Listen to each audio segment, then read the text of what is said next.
Bueno, pues hoy les quiero platicar un poquito sobre un ejercicio de medicina de precisión.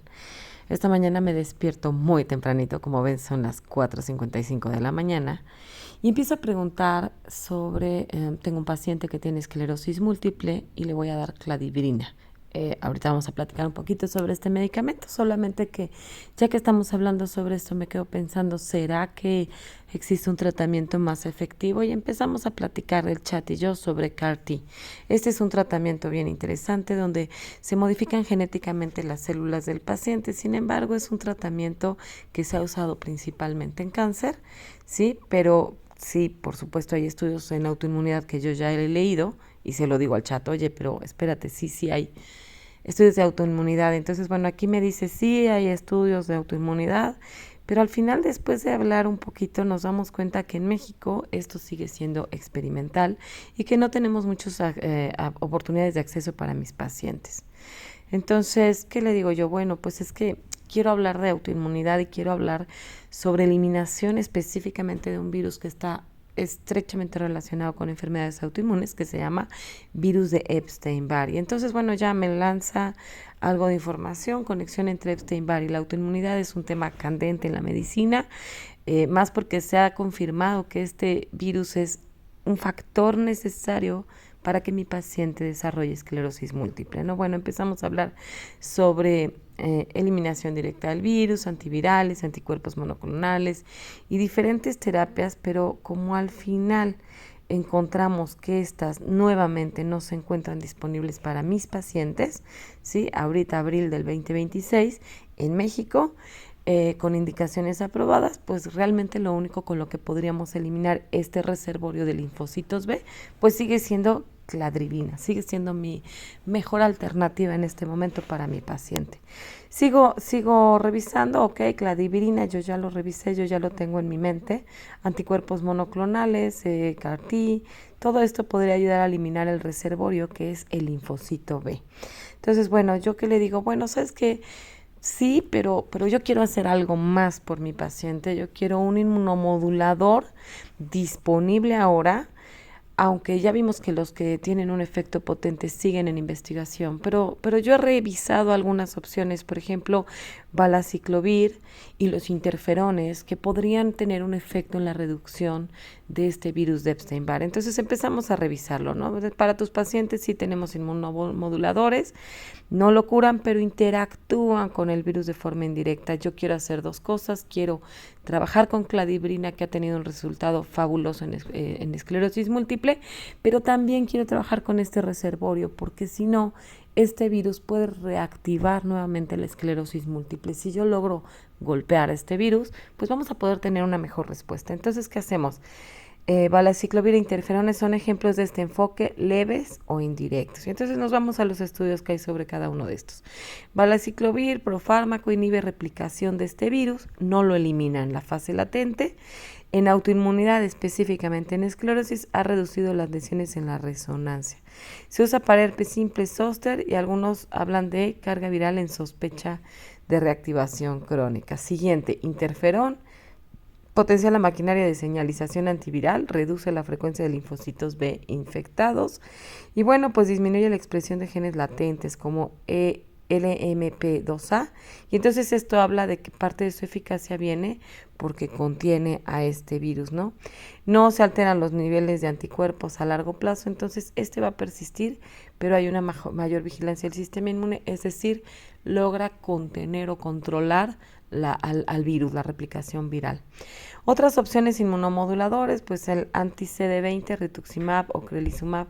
Sin embargo, yo estos sé que aunque están disponibles en México, pues sé que estos son muy potentes, son muy inmunosupresores y se reactivan muchísimas enfermedades cuando lo utilizamos. Entonces yo le digo a la IA, ¿sabes qué? Yo quiero cladibrina, porque ya sé que va a causar inmunosupresión, y entonces puedo agregar dos tratamientos interesantes, interferón beta y valaciclovir. Ahora, esto, además de ayudarme a eliminar al virus de Epstein-Barr, pues me va a ayudar a proteger al paciente de reactivaciones por zóster, por herpes virus y otros más, ¿no? Entonces, bueno, aquí la IA siempre te echa porras, te dice que tú estás razonando muy bien, que eres muy inteligente, Pero yo no me quedo eso, yo me quedo con lo que estamos analizando. Estamos trabajando, desarrollando un esquema de tratamiento personalizado para mi paciente, ¿no? Entonces, sinergia teórica, cladibrin elimina el hogar del virus, linfocito B y T. Al ser pulsada, pues permite que se reconstituya y que esto ha sido lo fabuloso de este tratamiento con cladribina.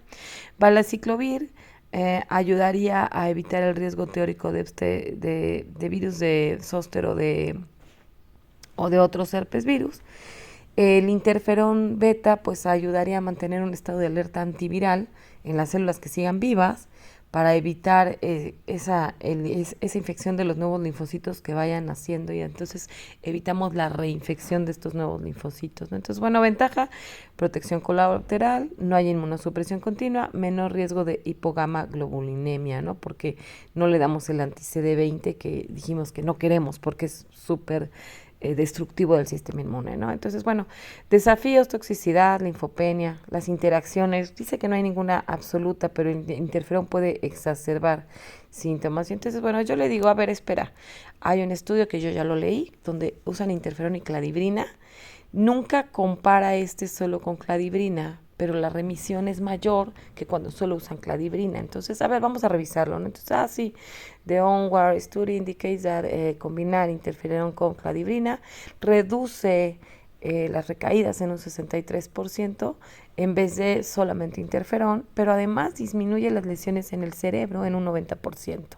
Esto a mí me parece súper interesante porque los otros estudios con solo cladibrina rondan alrededor del 50% de reducción de las recaídas. Sin embargo, estos estudios usan dosis muy altas de interferón. Entonces ya le digo, vamos a ver cuánto usaron. Usaron 44 microgramos 3 veces por semana. Y entonces, bueno, hay más linfopenia si hay interferón. Entonces, esto es un tema que a mí me preocupa porque mayor linfopenia son más complicaciones para mi paciente. Entonces ya me dice, sí, cladibrina más interferón aumenta la linfopenia grave que cuando se usa sola, ¿sí? La recuperación es más lenta y entonces hay más riesgo de infecciones y bueno, pues sí, cuando se suma impulsa al sistema inmune a una depresión más profunda y duradera. Entonces esto me hace pensar que tengo que trabajar un poquito más. ¿Quieres ver si el valaciclovir requiere ajuste si los linfocitos bajan? Bueno, a ver, vamos a ver esta combinación con valaciclovir. Dice que hay riesgo de toxicidad hematológica, no hay un ajuste por linfopenia cuando hay inmunosupresión severa, pero pues que hay un estándar en inmunocomprometidos que cuando tienen linfocitos muy bajos se utiliza hasta 2 veces. Para suprimir al Epstein-Barr se ha usado 1 gramo 3 veces al día, 8 semanas. Y bueno, pues habla de pacientes con linfopenia severa, pues tener cuidado de no usar dosis muy altas por el riesgo de microangiopatía trombótica. Y bueno, pues que con la dosis de 1 gramo al día podría ser considerado seguro, ¿no? Entonces, bueno, como mencionaste, el estudio va a ser técnica de mi propuesta. El interferón resulta en una linfopenia hasta en 63% de los pacientes, pero es una linfopenia muy importante, ¿no? A mí me preocupan estos 500 linfocitos. Entonces, hay mayor reducción en la tasa de recaídas cuando utilizamos esta, pero también se produce más linfopenia. Pero ¿qué pasa? Ahora yo le digo a la IA, ¿sabes qué? Bueno, vamos a revisar qué tiempo usaron el interferón. Pues 96 semanas, ¿no? O sea, los 2 años del estudio utilizaron el interferón. Bueno, yo aquí ya tengo mucha experiencia utilizando interferones para diferentes enfermedades, pero he trabajado en dosis muy bajas porque así reduzco la sintomatología y por supuesto esto lo hace en algunos estudios, pero no los recuerdo y quiero integrar todo para poder revisar esto con mi paciente. Y entonces me dice que sí, que efectivamente hay estudios en esclerosis múltiple donde la dosis reducida mantiene la efectividad clínica significativa. Entonces, bueno, pues ya vamos a buscar estudios, ¿sale? Quiero más estudios donde definan una dosis ideal y vayan bajando y bajando y bajando dosis para reducir efectos secundarios, pero mantener efectividad terapéutica, ¿no? Entonces, bueno, aquí está un estudio, 22 frente a 44, sigue siendo una dosis muy alta porque pues es la mitad de la dosis, pero sigue siendo una dosis donde causa mucho malestar. Puede ser una estrategia validada, especialmente cuando el objetivo es inmunomodulación antiviral persistente sin inducir linfopenia, ¿no? Entonces yo pues le digo, ok, pero Todavía hay dosis menores. Yo he usado 11 microgramos y me ha funcionado muy bien y hay estudios nuevamente, ¿no? Entonces ya me dice sí, es innovador, se alinea con dosis, microdosificación o titulación lenta y entonces, bueno, el sustento. Este protocolo empieza con 8.8, 3 veces por semana, en este otro son 7.5 y entonces dice que efectivamente hay mejor tolerancia porque hay menos citocinas y produce niveles más estables de actividad biológica. Y aquí es donde quiero que nos detengamos un poquito. Vamos a trabajar con fisiopatología para definir cuál es nuestra dosis ideal, ¿no? Entonces, bueno, aquí dice que la dosis de 22 microgramos sigue siendo efectiva porque mantiene remisión de recaídas en un 27%. Entonces, eh, lo utiliza en pulsos fuertes, pero pues yo quiero utilizar 11 microgramos, ¿no? Entonces, bueno, ¿quieres que vea algún estudio de biomarcadores que valide la dosis? ¿Es suficiente para mantener respuesta biológica? Por supuesto, yo le digo que sí. La evidencia dice que esta dosis baja de interferón es capaz de activar la maquinaria molecular necesaria para inmunomodular, aunque no sea la dosis máxima comercial. Esto me ayuda a decir, ok, los estudios de farmacodinamia me dicen que hay 3 proteínas, MXA, neopterina, beta-2 microglobulina, y entonces, bueno, el estándar de oro se produce exclusivamente en respuesta al interferón tipo 1, es sensible aún con dosis bajas, fíjense muy bien, 8.8 microgramos inducen elevación significativa de los niveles de mRNA de MXA, nuestro estándar de oro para decir hay actividad biológica de interferón y el interferón va a cumplir con el rol que yo quiero, ¿no? Entonces, bueno, mantenimiento, dosis baja suele ser más, la inducción de MXA con dosis baja suele ser más suave, pero suficiente para mantener bioactividad si se administra de forma frecuente. Entonces, bueno, yo he estado utilizando esta microdosis, en vez de aplicar 1 o 2 veces por semana, lo estoy aplicando todos los días, porque aparte la vida media del interferón lo justifica. Entonces, bueno, ¿qué dice aquí? Tiene una explicación técnica al que yo haya usado estas dosis. Se saturan los receptores, ¿sí? Con una pequeña cantidad de moléculas se saturan los receptores de superficie, los IFNAR, y esto inicia toda la cascada de señalización. Entonces también el utilizar estas dosis evita la fatiga del receptor, es decir, que una dosis menor constante puede mantener una señalización más fisiológica y bueno, pues esto también evita pues la linfopenia, evita los efectos secundarios graves del interferón o este malestar grave del interferón. Y entonces, bueno, no necesitamos la dosis máxima para tener respuesta biológica positiva, ¿no? Entonces, bueno, por supuesto, yo también quiero saber si esto produce menos linfopenia, quiero confirmarlo. Entonces, la linfopenia es considerablemente menor. Fíjense, aquí está, con 44 microgramos, 15% desarrollan linfopenia importante y 3.5 súper seria. Con los 11, la supresión, hay recuentos más estables y entonces habla de que evitas este golpe del 63% de linfopenia, aunque no me dice exactamente cuánto. Pero bueno, pues en caso de que los linfocitos bajen, también la recuperación es más rápida, ¿no? Entonces, bueno, aquí tenemos riesgo de linfopenia severa, pues nada más dice significativamente menor, aunque no me dice exactamente cuánto, ¿no? Esto hay que validarlo más adelante. ¿Qué tiempo dura la linfopenia con cladibrina? Pues hay un punto más bajo a los 2-3 meses. La recuperación más o menos es de 6 semanas. Y entonces la mayoría de los pacientes a los 9 meses ya tienen una recuperación completa, ¿no? Entonces todo esto me hace pensar en muchos marcadores y muchas indicaciones clínicas que yo tengo que considerar en mi paciente. Entonces, bueno, ya diferencias por tipo de células, linfocitos B, T y CD4 y CD8, pues nos va diciendo cuáles son los que más rápido se recuperan. Son los linfocitos B, que son los que tienen este reservorio del virus, de los que pueden volver a contagiarse del virus de Epstein-Barr, porque es el reservorio del virus de Epstein-Barr. Los linfocitos T, pues como vemos, se tardan 2 años, y entonces estos 2 años hay que cuidar a este paciente. Entonces, bueno, hay que vigilar, hay que protegerlo. Ahora yo quiero irme al valaciclovir. Bueno, para el valaciclovir, aquí está cuánto tiempo se puede utilizar de forma segura, las dosis, las consideraciones prácticas, ¿no? Entonces ya aquí estamos viendo qué es lo que tenemos que monitorear, porque son las cosas que pueden complicarse. Entonces, si uso valaciclovir mucho tiempo, pues hay que estar haciendo pruebas de función renal para ver que esté eliminando el fármaco y hay que estarlo hidratando para evitar toxicidad, ¿no? Entonces, bueno, ya ahora un estudio donde combinen, perdón por el error de dedo, valaciclovir e interferón. Entonces aquí me habla de que sí hay estudios en esclerosis múltiple, está el Aarhus en Dinamarca.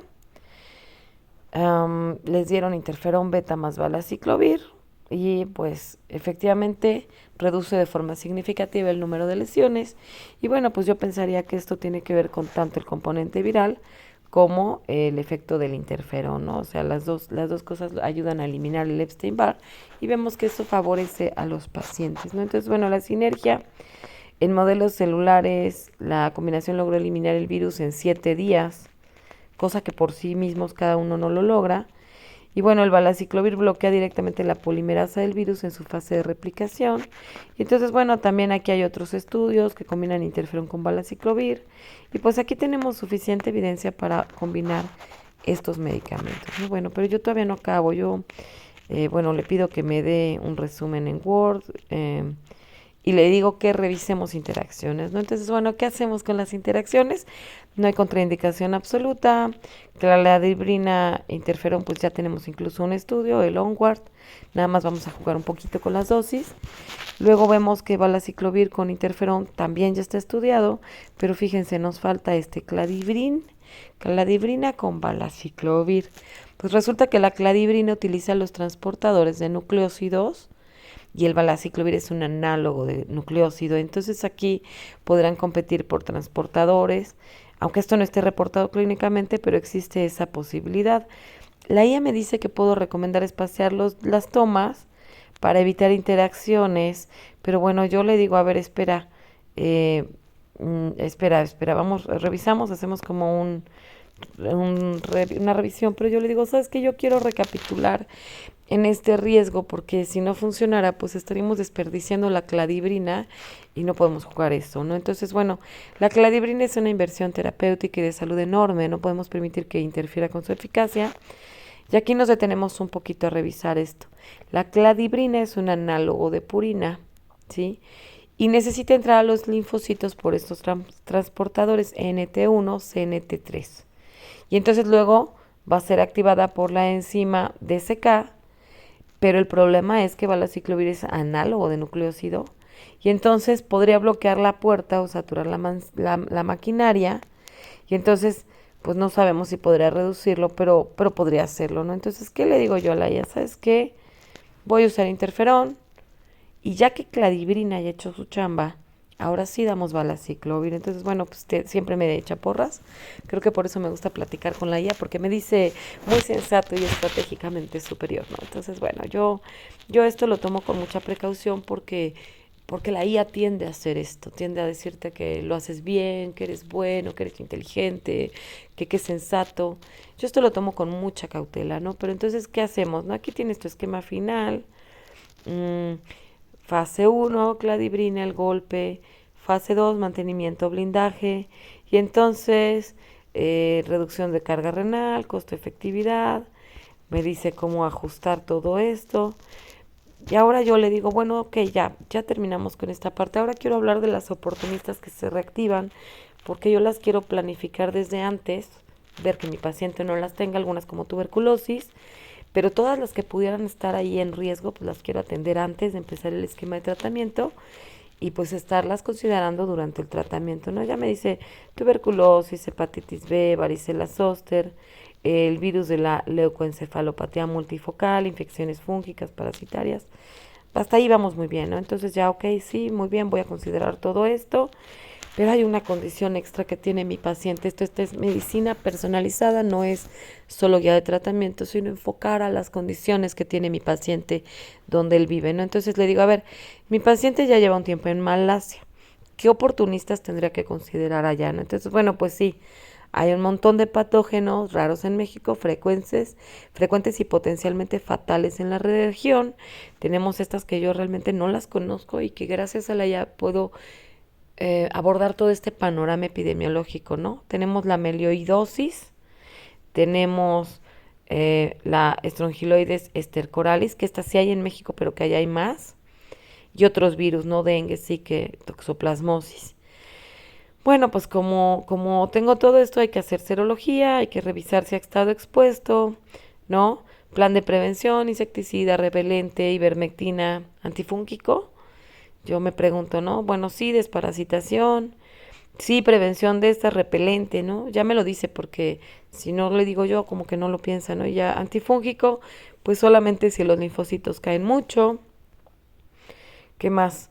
Bueno, pues ya, ¿no? Me da todos estos, evitar alimentos crudos, barrera química todo el año, los 2 años de tratamiento realmente, ¿no?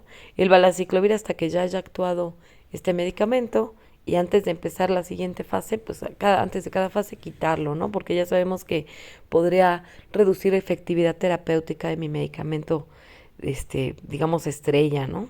Entonces, bueno, ¿qué más? Mitigar riesgos epidemiológicos, erradicar parásitos, controlar vectores, vigilancia micótica. Bueno, eh, ya le pregunto si me recomendaría que esté acá. Evidentemente sí, sería lo mejor. Otra consideración, me falta hablar de virus, ¿no? Miren, me habla de riesgo de neoplasia de piel. Vacunas por virus vivos no los puede recibir porque pues va a estar inmunosuprimido. Si requiere alguna vacuna, pues hay que buscar revisar todo esto, ¿no? Entonces, otro síndrome, cuando los linfocitos empiecen a subir, pues hay alguna infección latente silenciosa, podría atacarla de forma violenta y causar una inflamación paradójica, ¿no? Entonces, bueno, si los linfocitos están bien, hay que considerar este síndrome de restauración inmune. ¿Qué otra cosa, no? Le digo, ok, vacunas. Quiero saber qué vacunas voy a poner ahorita, porque 2 años no lo puedo vacunar, no con virus vivos, atenuados, ¿no? Entonces, bueno, ¿qué me dice? Sí, el tiempo previo para vacunar es oro. Ya que inicies, no podré vacunar virus vivos por 1 o 2 años. Y entonces hay que poner vacunas de virus vivos 4 a 6 semanas antes, la triple viral, varicela, fiebre amarilla. Algunas inactivadas mínimo 2 a 4 semanas antes, VPH, hepatitis B, neumococo, influenza COVID, ¿no? O sea, hay que actualizarlo. En Malasia, fiebre tifoidea, ¿no? Y hepatitis A. Bueno, ya, resumen, nota técnica. Quiero mis referencias. Yo quiero que me dé referencias de cada cosa que me dice. Y entonces ya me dicen dónde reviso cada cosa. ¿Qué otras molestias, no? Ya me dice, pues sí, los gastrointestinales, dermatológico, fatiga, infecciones menores, datos clave para mi reporte, ¿no? Y ya, ok, ya tengo la estructura perfecta. Ahora le digo, ok, a ver, ahora quiero llegar a esta conclusión porque es muy importante. Yo quiero compartir este tipo de chats con mis alumnos, con mis colegas, con mis pacientes, por supuesto. Y entonces les digo, a ver, en esta conversación, ¿por qué logro obtener datos tan precisos, no? Entonces quiero enseñar a hacer medicina de precisión a mis alumnos y quiero saber cuál es la causa de esto, ¿no? Son las preguntas, es que yo razono. ¿Tú no razonas o lo hacemos los dos, no? Le pregunto. Bueno, pues dice, estamos haciendo razonamiento clínico colaborativo. Esta conversación es un caso de estudio sobre cómo la IA no sustituye al médico, sino que actúa como un amplificador de su capacidad de síntesis, ¿no? No es solo buscar, es estructurar. Yo no busco datos en una base, lo que hago es procesamiento del lenguaje natural y modelado de probabilidad. Entonces yo lanzo la hipótesis, yo no busco si eso existe, sino que conecto esta cifra con protocolos de titulación, estudios de farmacodinamia, lógica de saturación de receptores. Y entonces dice que yo inicio este razonamiento con mi intuición, pero él me ayuda pues a ir validando todo esto, ¿no? Entonces las preguntas, el prompt médico, ¿no? Las preguntas son precisas porque tienen intencionalidad.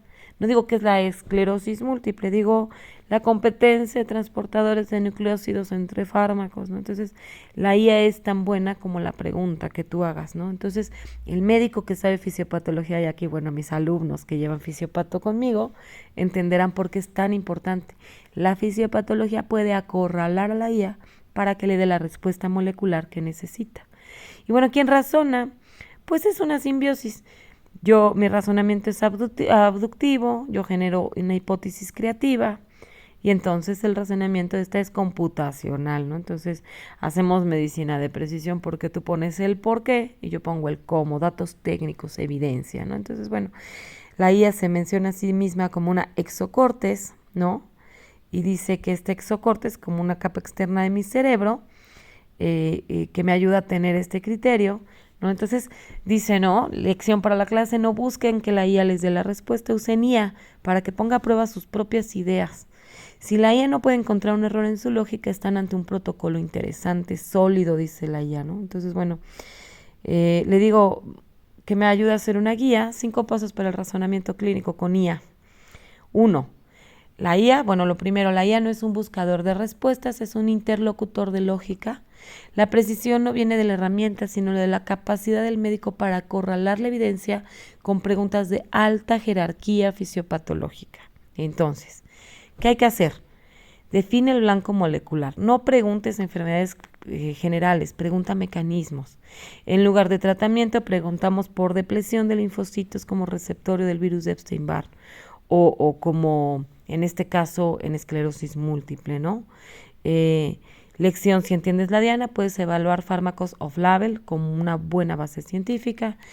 Siguiente, desafía guías estándar. Las guías de práctica clínica son para la media poblacional. La medicina de precisión es para el individuo, ¿no? Entonces aquí, por ejemplo, el uso de microdosis de interferón no está en la guía, pero la IA valida que puede activar esta proteína y que este es un biomarcador de éxito. Entonces, usa la IA para buscar el umbral mínimo de efectividad biológica, ¿no? O sea, ir un poquito más allá. Siguiente, cruza la farmacocinética, evita fallas terapéuticas por competencia molecular. Por ejemplo, aquí analizamos estos transportadores para evitar que valaciclovir bloquee la entrada de cladibrina, porque pues esto arruinaría el tratamiento, ¿no? Entonces pídele que analice interacciones con transportadores, enzimas de activación, no solamente efectos adversos comunes, ¿no? Siguiente, contextualiza el terreno, el dónde. El paciente no es un tubo de ensayo, vive en un entorno geográfico. Por ejemplo, aquí, mieloidosis, talaromicosis, porque vive en Malasia. Entonces, obliga a la IA a cruzar el protocolo de inmunosupresión con la epidemiología local del paciente, ¿no? Lo siguiente, itera y refina. La IA puede proponer, pero el médico debe secuenciar. La decisión final de primero cladibrina, luego valaciclovir, para proteger la inversión, ¿no? Eso lo hago yo. La IA es excelente para dar datos, pero el médico decide el timing clínico basándose en este riesgo-beneficio, ¿no? Entonces, bueno, aquí yo por último le digo, ok, sí hay algo más que quiero que hagas. Quiero que me menciones que menciones que es importante validar la información que me das. Yo voy a revisar cada cosa, pero no me puedo confiar cuando tengo yo la vida de un paciente en mis manos, ¿no? Entonces me dice, así es. Esa es la premisa fundamental de la IA en medicina. Yo soy un procesador de información, pero tú eres el garante clínico. En el contexto académico y profesional, este paso es verificación de la fuente primaria, ¿no? Entonces, yo que le digo la regla del 0 error en medicina de precisión, la IA propone correlaciones, pero el médico valida la evidencia, ¿no? Entonces, habla de las alucinaciones técnicas, esto es algo que se habla muchísimo en la IA, aunque mis datos se basan en literatura existente, las IAs en ocasiones pueden cruzar datos de forma imprecisa. Entonces, la revisión manual de los DOIs y papers que me proporciona es el filtro de seguridad final, ¿no? Entonces, bueno, la responsabilidad, el uso de off-label recae exclusivamente en la cédula profesional. Consideremos la variabilidad individual y bueno, pues aquí sugerencias finales y allá le digo, ok, otra cosa que quiero revisar, el tema de alucinaciones. Lo he estado revisando, me preocupa. ¿Qué cosas fueron alucinaciones tuyas en esta conversación? Esto se debe a que generalizas todo y entonces sí me dice importante, ¿no? No he alucinado datos duros, nombres de estudios, mecanismos biológicos conocidos, pero he realizado extrapolaciones clínicas que si no se manejan con cuidado podrían interpretarse como verdades absolutas cuando son probabilidades, ¿no? Entonces me desglosa los puntos, no es alucinación estos estudios. Estos mecanismos como marcadores de bioactividad no son alucinaciones, la geografía y la epidemiología de Malasia no es alucinación, pero ¿dónde está el riesgo de generalización y que yo debo validar? Es que suavice la incertidumbre, fíjense. Dosis de 11 microgramos, yo te dije que es excelente bioactiva. El riesgo no hay un estudio clínico que lo diga. Mi respuesta a una dosis de titulación con estudios de MXA. Es una extrapolación lógica, pero no es una recomendación fuerte.